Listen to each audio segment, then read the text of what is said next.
राधे राधे मित्रों, मैं आशा करती हूँ कि अब तक के 5 अध्यायों का सुनकर आपको कहीं ना कहीं अपने प्रश्नों के, अपनी जीवन की समस्याओं के कुछ हल प्राप्त हुए होंगे। तो आज हम श्रीमद् भगवद गीता के इस यात्रा को आगे बढ़ाते हुए 6ठा अध्याय आत्म संयम संयोग का आरंभ करते हैं। श्लोक 1 से 4 कर्म योग का विषय और योगारूढ़ पुरुष के लक्षण।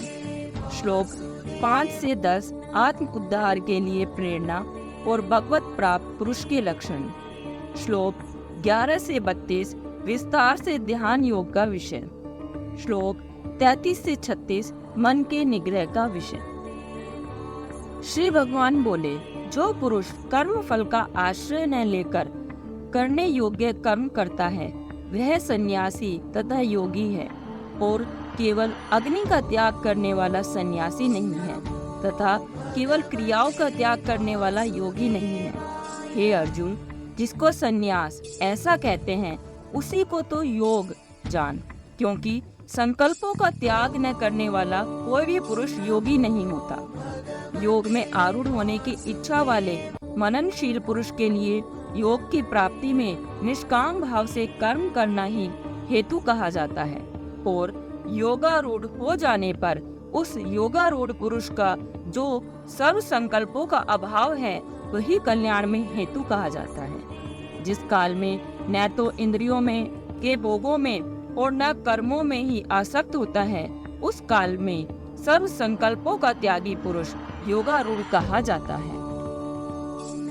अपने द्वारा अपना संसार समुद्र से उद्धार करे और अपने को अधोगति में न डाले, क्योंकि यह मनुष्य आप ही तो अपना मित्र है और आप ही अपना शत्रु है। जिस जीवात्मा द्वारा मन और इंद्रियों सहित शरीर जीता हुआ है उस जीवात्मा का तो वह आप ही मित्र है, और जिसके द्वारा मन तथा इंद्रियों सहित शरीर नहीं जीता गया है उसके लिए वह आप ही शत्रु के सदृश शत्रुता में बरतता है।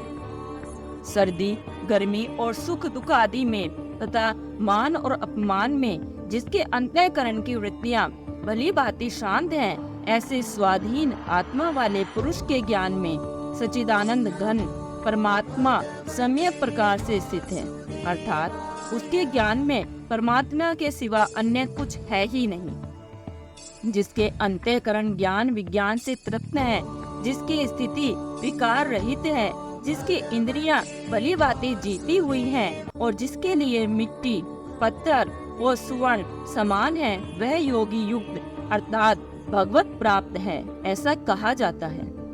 सुहृदय, मित्र, वैरी, उदासीन, मध्यस्थ, द्वेष्य और बंधुगणों में, धर्मात्माओं में और पापियों में भी समान भाव रखने वाला अत्यंत श्रेष्ठ है।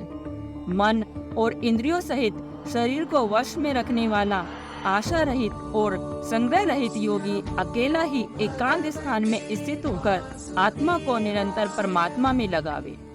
शुद्ध भूमि में जिसके ऊपर कर्मशः कुशा, मृगछाला और वस्त्र बिछे हैं, जो न बहुत ऊंचा है और न बहुत ही नीचा है, ऐसे अपने आसन को स्थिर स्थापन करके उस आसन पर बैठकर चित्त और इंद्रियों की क्रियाओं को वश में रखते हुए मन को एकाग्र करके अंतःकरण की शुद्धि के लिए योग का अभ्यास करें।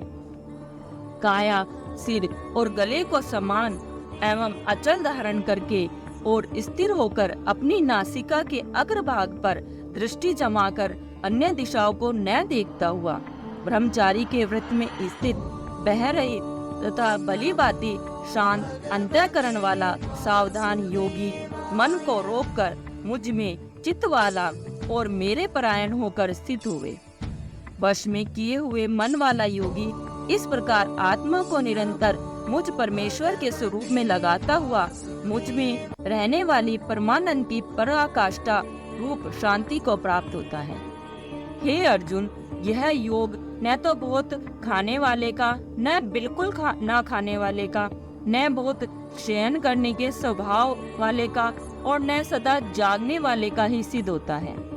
दुखों का नाश करने वाला योग तो यथा योग्य आहार विहार करने वाले का, कर्मों में यथा योग्य चेष्टा करने वाले का और यथा योग्य सोने तथा जागने वाले का ही सिद्ध होता है।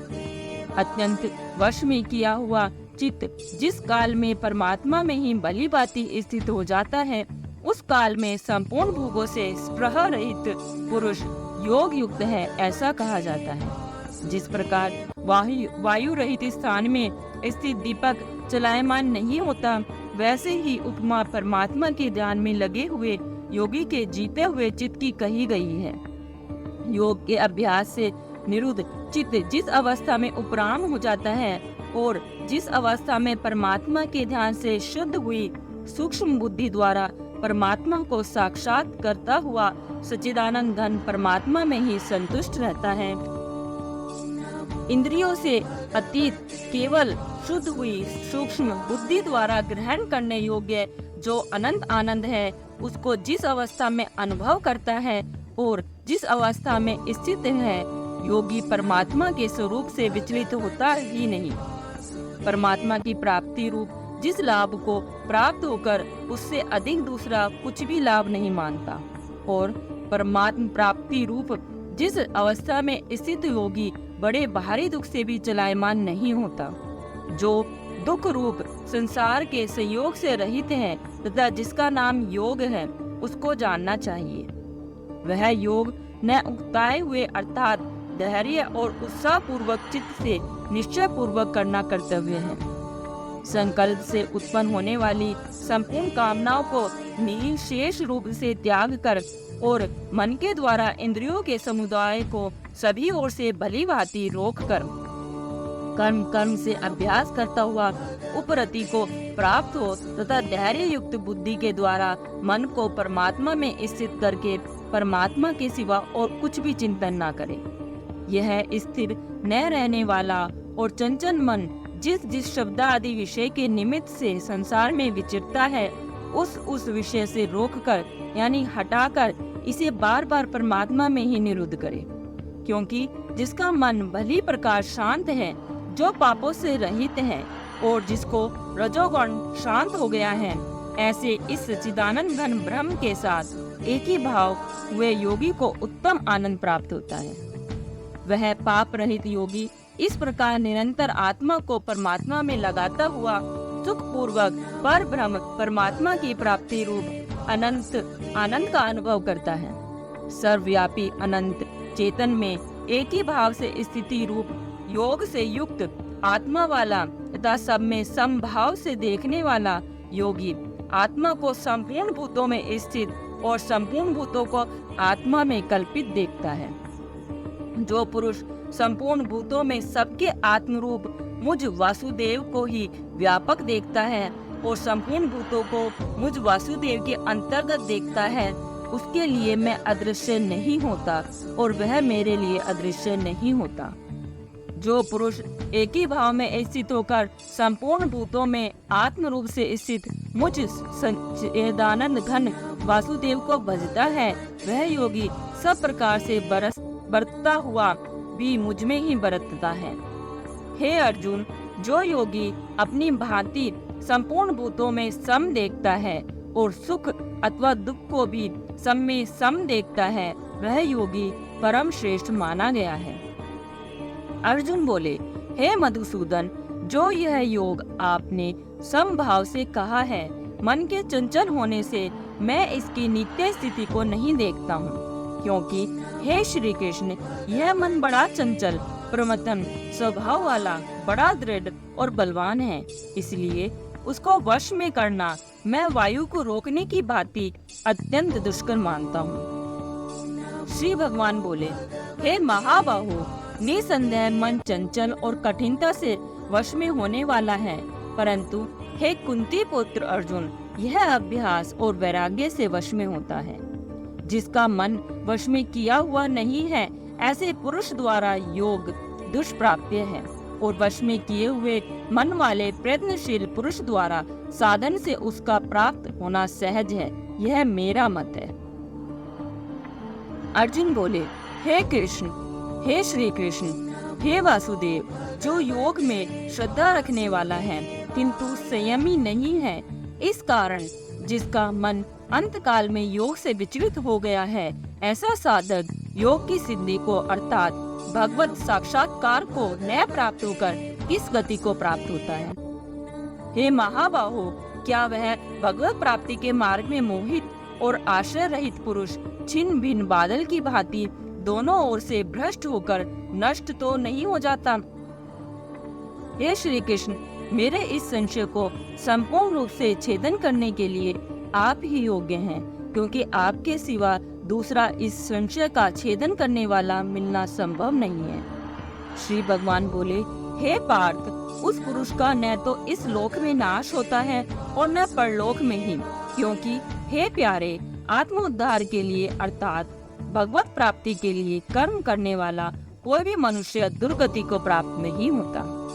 योग भ्रष्ट पुरुष पुण्यवानों के लोकों को अर्थात स्वर्ग आदि उत्तम लोकों को प्राप्त होकर उनमें बहुत वर्षों तक निवास करके फिर शुद्ध आचरण वाले श्रीमान पुरुषों के घर में जन्म लेता है। अथवा वैराग्यवान पुरुष उन लोकों में न जाकर ज्ञानवान योगियों के ही कुल में जन्म लेता है। परंतु इस प्रकार का जो यह जन्म है सो संसार में निसंदेह अत्यंत दुर्लभ है। वहाँ उस पहले शरीर में संग्रह किए हुए बुद्धि संयोग को अर्थात समबुद्धि रूप योग के संस्कारों को अनायास ही प्राप्त हो जाता है। और हे कुरुनंदन, उसके प्रभाव से वह फिर परमात्मा की प्राप्ति रूप सिद्धि के लिए पहले से भी बढ़कर प्रयत्न करता है।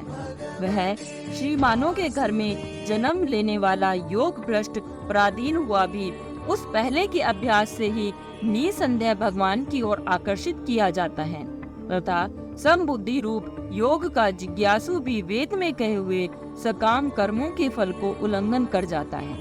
परंतु प्रयत्न पूर्वक अभ्यास करने वाला योगी तो पिछले अनेक जन्मों के संस्कार बल से ही इसी जन्म में संसिद्ध होकर संपूर्ण पापों से रहित हो फिर तत्काल ही परम गति को प्राप्त हो जाता है। योगी तपस्वियों से श्रेष्ठ है, शास्त्र ज्ञानियों से भी श्रेष्ठ माना गया है और सकाम कर्म करने वालों से भी योगी श्रेष्ठ है। इससे हे अर्जुन, तू योगी हो।